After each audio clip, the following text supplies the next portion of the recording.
7회 영어 트레이닝 머스터딘의 고혁준 선생입니다. 자, 여러분들은 우연을 믿으십니까?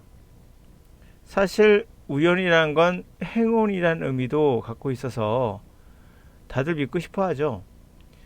저는 반은 맞다라고 생각합니다. 저도 우연이 아니었다면, 아마 행운이 아니었다면 이러한 발견은 못했을 거예요. 결국 뭔가 발견한다는 것은 혁신을 이루죠. 이 혁신이 곧 그 분야에서 발전을 이루게 됩니다. 그래서 이 우연이라는 것도 사실 그것을 볼 수 있는 눈이 있을 때만 또한 가능하기 때문에 반은 우연, 행운이 따라야 되고 또 반은 자신의 그러한 시각, 그러한 뭐랄까요, 감각, 그 정도의 어떤 지식도 필요합니다. 그런 것들이 합쳐졌을 때만이 발견이 되거든요. 뭐 알다시피 뉴턴이 그렇게 떨어지는 사과를 보면서 발견할 수 있다는 것은 그만큼의 지식이 있었고 그것에 또 그거에 대한 어떤 통찰력, 그 두 가지 합쳐지면서 혁신이 이루어지는 거거든요. 제가 만들었던 이 7회 영어 트레이닝도 바로 어떻게 보면 우연입니다. 발견한 것이고요. 그거를 보고 저는 이거 뭔가 연구해야겠다 해서 연구가 시작되면서 결국엔 제 혁신을 이룬 거죠. 뭐 이것도 마찬가지, ELP 듣기도 마찬가지예요. 자, 근데 이 우연이 아니었다면 아마 저는 지금도 여러분들이 듣고 있는 강사들처럼 문법 강의했을 것이고, 저도 문법 강의했습니다. 그리고 단어 단어 설명하는 거 뭐 연역 뭐 연상법도 있고 아니면 라틴어 같은 것을 조합해서 만드는 것도 있고 아니면 단어장을 만들어서 필수 단어라고 하죠. 필수 단어 암기하고 하고 저도 단어장을 만들었으니까요. 실제로. 그래서 이 단어장을 만들어서 아마 계속 그것을 강조했을 것 같아요. 문법책도 저 또한 만들었습니다. 그래서 문법도 아마 강조했을 겁니다. 문법책을 만든 사람으로서 단어장을 또한 이렇게 편상해서 만든 사람으로서 이걸 못해서 하는 것이 아니라 이거를 버린 거죠. 이 우연한 발견은 저에게는 이 두 가지로 가볍게 설명해 볼게요. 자, 이 발견에 대해서는 뭐 우선은 이야기를 하지 않겠습니다. 그거보다 더 중요한 것은 이것이 어떤 성격을 갖고 있는지가 중요하겠죠. 내가 발견한 게 뭔가. 이것을 설명하는 이유는 제가 강의를 하려고 문장을 쭉 보다가 경기대 학습편입 영어에 이런 말이 나와요. stumbled upon이라는 말이 나와요. 이거를 보는 순간 이 내용에서 제가 떠올랐어요. 그래서 제가 이 문장을 또 갖고 오기도 했는데요. stumble란 뭐예요? 돌뿌리에 발이 치여서 휘청거리는 거예요. 그러니까 뭔가를 딱 밟고 지나가다가 발걸음 쳐서 휘청거렸는데 그걸 보니까 그게 보물인 거예요. 이렇게 우연히 발견했단 말을 쓸 때 스탬블을 씁니다. 그러니까 돌뿌리 치어서 우연히 발견하는 거. 이 표현이 저한테 딱 맞다라고 생각합니다. 그게 저의 어떻게 보면 7회 영어 트레이닝의 시작이었거든요. 그러고 나서 수많은 연구를 통해서 이제는 이것의 근거를 찾은 거죠. 이게 왜 가능한가에 대한. 하여튼 이 일반적으로 연역하단 말을 제가 썼는데요. 이거 디듀스라고 하는데요. 여러분들이 하는 것이 바로 이겁니다. 바로 문법에 의한 단어 암기에 의한 방법이 이 방법이에요. 이것을 이제 웹스터 사전에 보면 이런 말로 나옵니다. 논리나 어떤 이 이성을 가지고 이용해서 결론을, 의견을, 어떤 것에 대한 결론을 도달하는 것, 그것을 만드는 것, 또는 어떤 것을 결정하는데 알려진 팩트, 사실에 관해서 생각한 후에 그것을 결정하는 것, 이렇게 나와 있어요. 이 말은 무슨 말이냐면 영어에 접목해 볼게요. 영어에는 논리가 있습니다. 바로 문법이라는 거죠. 인간이 분석한 거예요. 이 문법, 논리, 이쪽으로 가면 알려진 사실이라고 보십니까? 알려진 팩트라고 보이죠? 이게 바로 여러분들이 배우고 있는 문법이에요. 그리고 두 번째, 어휘입니다. 사전에 나와 있는 그 뜻 있죠. 사전의 뜻은 정의가 아니라 그냥 용례인데요. 사전의 뜻, 예, 마찬가지 사전의 뜻이 있을 거예요. 이 두 가지가 있을 거예요. 이것이 알려진 사실 또는 논리로 보시면 돼요. 그 알려진 사실을 이용해서 여러분들이 이거는 이거구나 라고 해석하는 거예요. 여러분 이러구나 결론을 내리는 거죠. 이게 바로 해석이 되겠죠. 이렇게 되는 겁니다. 자, 근데 여기서 하나 잘못된 것이 하나 있어요. 문법은 그리고 사전에 있는 뜻은 팩트가 아닐 수 있어요. 인간이 만든 거예요. 다시 말해서 가설이에요. 이럴 수 있다라는 가설입니다. 이 가설을 가지고 여러분이 접근하는 거예요. 그 문법이라는 게 정확하게 이렇게 해야 되고 이게 팩트라고 한다면 인간이 언어를 배우는데 여러분들이 어렸을 때 생각해 보시면 알 거예요. 문법을 통해서 국어를 하지 않았거든요. 이건 팩트가 아닌 거예요. 그냥 보여 있는 것만 진술한 거예요. 그냥 나열한 거죠. 그러므로 언어를 배우는 그런 학습법에 관한 그거는 전혀 없이 그냥 드러난 것만 갖고 이야기하는 거예요. 그리고 이것은 추론입니다. 가설이에요. 문법을 팩트로 보시면 안 됩니다. 이건 분명 가설이에요. 이건 이렇게 쓰는 거 보니까 이렇게 쓰더라고. 이렇게 쓰는 것 같아. 이렇게도 많이 하더라 하면서 그냥 엮어놓은 거예요. 자, 그런 것을 통해서 배운다? 라는 것이 연역이에요. 이게 알려진 사실 갖고 배우는 거죠. 반면에 귀납은 이런 것입니다. 이것도 웹스터 사전에 있는 건데요. 어떤 추론이 도달하는데 특정한 예를 이용해서 이게 바로 여러분이 실제 누구랑 대화를 하거나 또는 글을 읽거나 독해야 되겠죠. 또 누구의 말을 뉴스를 듣거나 어떤 뭐 소설을 듣거나 듣기도 하죠. 이런 것을 예라 볼 수 있겠죠. 특정한 예들을 쭉 이용하다 보니 결국 뭐 하기 위해서 하는 걸까요? 특정한 예를 특정한 거예요. 분명 그런 것을 이용했는데 이게 포괄적인 결론, 어떤 것에 대한 전체적인 결론에 도달한다는 거예요. 다시 말하면 글을 읽었는데 듣기만 했는데 내가 다 하지도 않았는데 불구하고도 언어를 포괄적으로 전체적으로 배우게 되는 결론에 도달하기 위한 겁니다. 여러분들 생각에는 어떤 사실이 있다면 이 사실을 알다 가정해봐요. 내가 A라는 사실을 알았어. 이건 A구나라고. 그럼 여러분 A만 알죠. 예, 이거는 어떻게 보면은 글쎄 이것도 수학도 안 그런 것 같은데 인간이 이렇게 언어를 배웠다고 생각을 하실 거예요. 그러나 과학적으로 지금까지 발견된 사실은 인간은 A를 가르쳐주면 B를 알아요. 희한하죠? 그리고 C를 알고요. 이게 언어의 발달입니다. 그러므로 여러분들 보시는 것처럼 중요한 포인트는 그거예요. 알려진 사실을 통해서 배우는 거, 이것은 수학에서 하시는 거예요. 수학 또는 과학. 알고 있는 걸 통해서 그걸 통해서 이제 추론하는 거죠. 이런 것 같다라고. 논리나 이성을 가지고 결론을 도달하는 거. 이건 수학에서 하시는 거예요. 그러나 영어는 여러 가지 예를 통해서 우린 배웠어요. 그냥 어렸을 때 엄마의 입을 통해서 배웠다고 해서 마더텅이라고 하잖아요. 이 마더텅은 그냥 하다 보니까 되는 거야. 이게 바로 특정한 예를 통해서 인간은 이 이성이라는 게 이것을 이용을 해가지고 결론에 도달해요. 그것도 특정한 것이 중요한 포인트는 포괄적인 일반화시킨다는 거야. 전반적으로 다 하는 거죠. 예를 들면 핀셋을 어떠한 것을 배웠어요. 수학을 배웠는데 좀 약간 과장한다면 과학도 알게 되고 물리학도 알게 되고 전반적으로 다 알게 되는 겁니다. 그런 것처럼 어떤 특정한 분야를 예를 가지고 일반화시키는 거예요. 예, 그렇게 도달하는 겁니다. 사실을 갖고 들어가는 것이 아니라 이미 알려진 사실이 아니라 문법은 사실이 아닙니다. 그러므로 여러분들은 언어를 배우는 게 어떤 건지 잘 아시겠죠? 바로 귀납이에요. 인간은 기본적으로 귀납적으로 언어를 배웁니다. 근데 우리는 영어를 연역으로 배워요.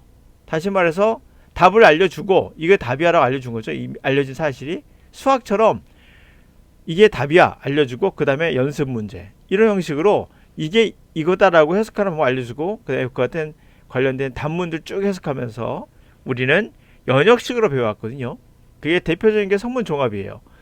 연역식으로 되어 있습니다. 그건 종합적으로 묶어놓은 거예요. 그냥 문법에 관해서 일본인들이 했던 문법을 주로 받아들였습니다. 그거는 반면에 이제 귀납식이라는 것은 말씀드린 대로 답을 알려주는 게 아니에요.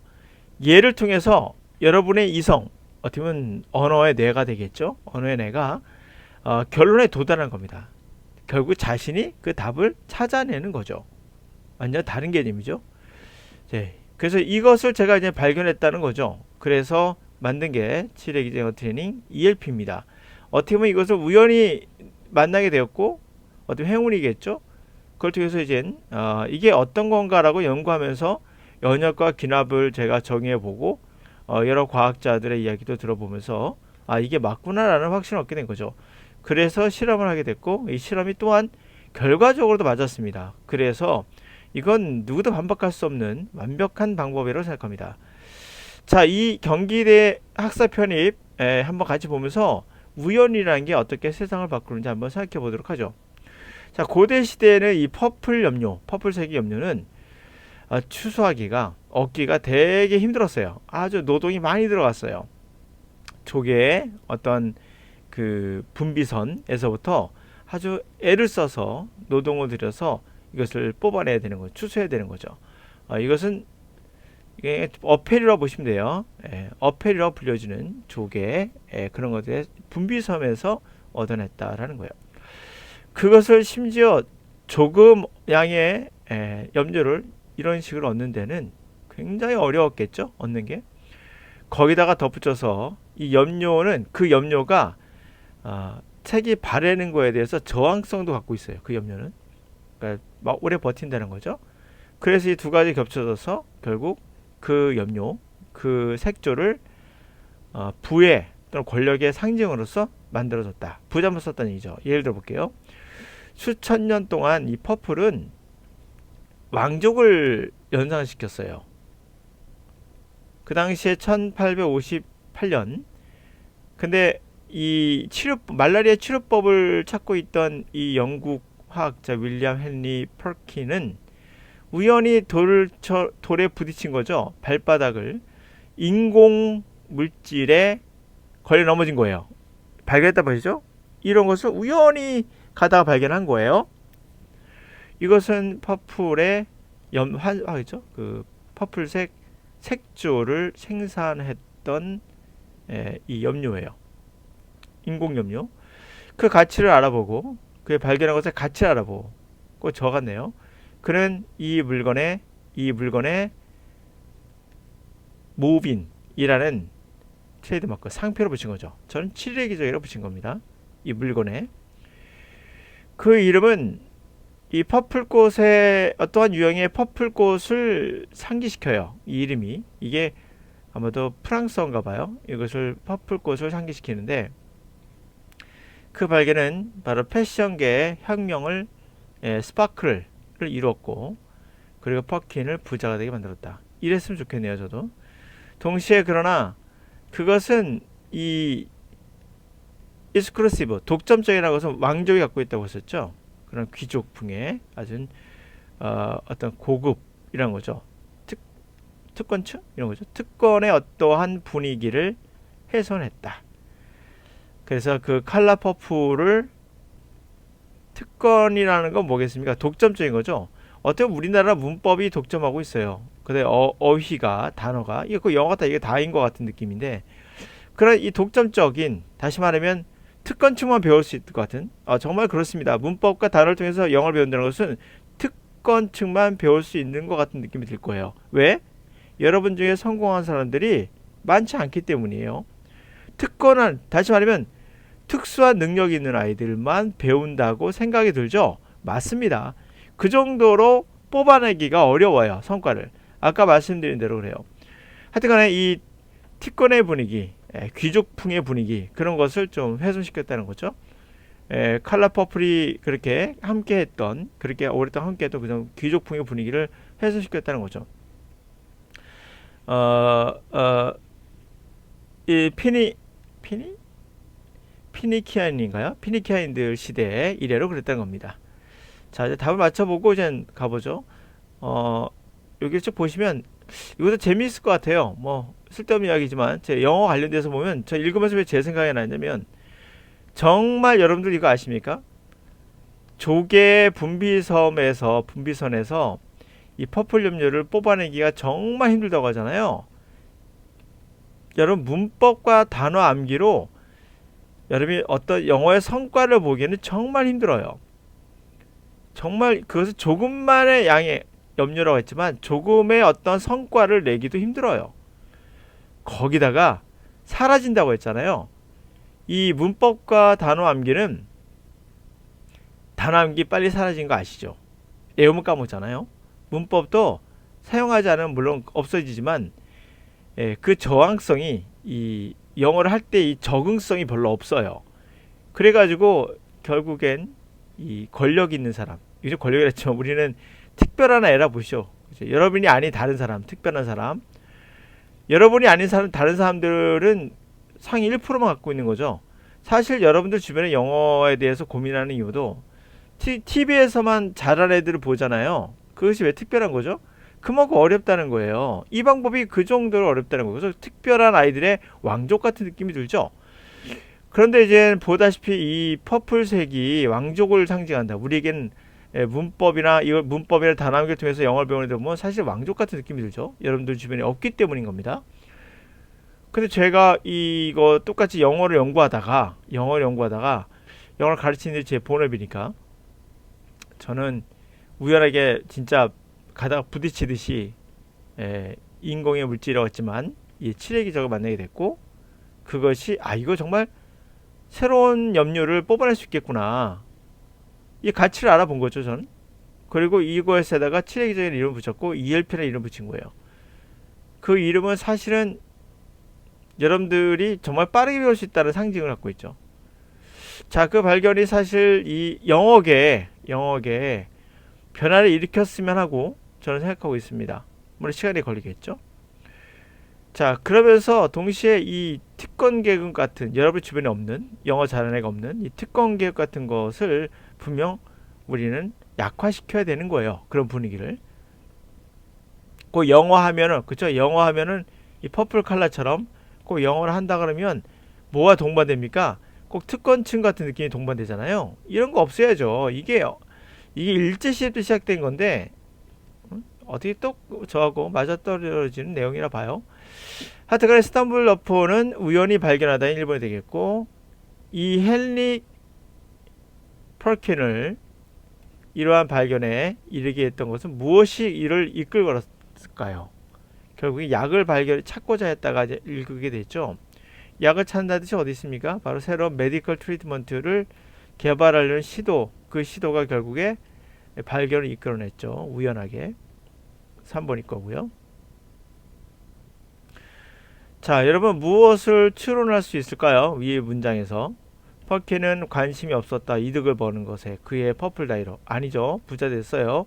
퍼플다이는 더 빠르게 이 사람의 퍼플다이는 더 빠르게 색이 바랬다. 전통적인 것보다. 그런 말 없었어요. 펄킨은 셀피시. 이게 조금 그럴싸하네요. 그렇죠? 조개를 가지고 실험을 했다. 말라리아 약을 찾는 동안에 이거 그럴싸하죠? 확인해 보자고요. 펄킨의 음료는 비싸지 않아요. 전통적인 거에 비해서. 그렇죠. 아까 보았듯이 왕족만 쓴 것이 아니라 일반인이 썼다는 것을 우리가 추론할 수 있죠. 말 그대로 인퍼가 가능합니다. 요거는 분명 잘못된 게 있을 거예요. 요거 한번 살펴보도록 하죠. 정말 셀피시를 가지고 했는지 보도록 할게요. 물론 셀피시 얻는다고 했어요. 그리고 여기서 보면 예를 들어서 이렇게 했다가 이 사람이 나오는 게 여기인데요. 자, 이 말라리아 연구를 하다가 이 사람은 말라리아 연구 보니까 셀피시는 아닌 것 같은데 하여튼 하다가 우연하게 여기 보면 나옵니다. 인공물질이라고 보이죠. 자연의 물질이 아니에요. artificial이라는 말 써있죠. 인공물질. 그러므로 조개는 아닌 겁니다. 어떤 인공물질을 발견했던 거예요. 그러므로 요거는 인공물질인 걸로 관계로 요거는 아닌 것 같다. 정답은 4번이 되겠다. 이렇게 된 거죠. 네, 자 이렇게 봤고요. 여러분들 기억해 보세요. 항상 우리는 인간은 어떻게 언어를 배운다고요? 연역식이 아니라 귀납식이라는 걸 꼭 기억해 두세요. 그리고 이것은 특별히 일부만 했는데도 포괄적으로, 다시 말하면 독해를 하는데 듣기가 되는 이상한 현상, 특정한 예를 가지고 했는데 이상하게 포괄적으로 결론이 도달하는, 성취를 얻게 되는 이상한 현상을 발현할 수 있습니다. 그게 언어의 신기한 부분이라 볼 수 있겠죠. 여러분들 영역법 아직도 하고 계십니까?